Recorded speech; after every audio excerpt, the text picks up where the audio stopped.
खैरेंसमोरच कार्यकर्ते एकमेकांवर धावून गेलेले आहेत। सोलापूरमधली ही दृश्य आपण पाहू शकणार आहोत। काही वेळामध्ये बैठकीमध्ये एका नेत्याच्या वादग्रस्त भाषणामुळे वाद झाला होता आणि खैरेंनी पदाधिकाऱ्यांना चांगलंच झापल्याचंही पाहायला मिळालं।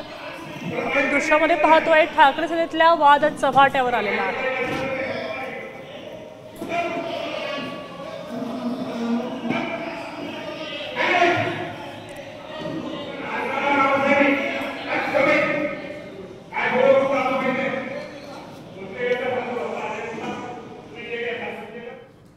तू मी घरातलं भांडण चालू असतं, पण त्याच्यात इच्छुक असतात ना खूप, मला हे जागा पाहिजे, मला ही जागा पाहिजे, मला ती जागा पाहिजे, त्याच्यावरून त्या ठिकाणी होतं। पण हे आमच्याच नाही, बाकी सगळ्या पक्षात त्या ठिकाणी आता सुरू झालेलं आहे, आमच्या पक्षात नाही आहे। आणि म्हणून मी त्या ठिकाणी मग थोडंसं रागवलो, थांबवलं ते।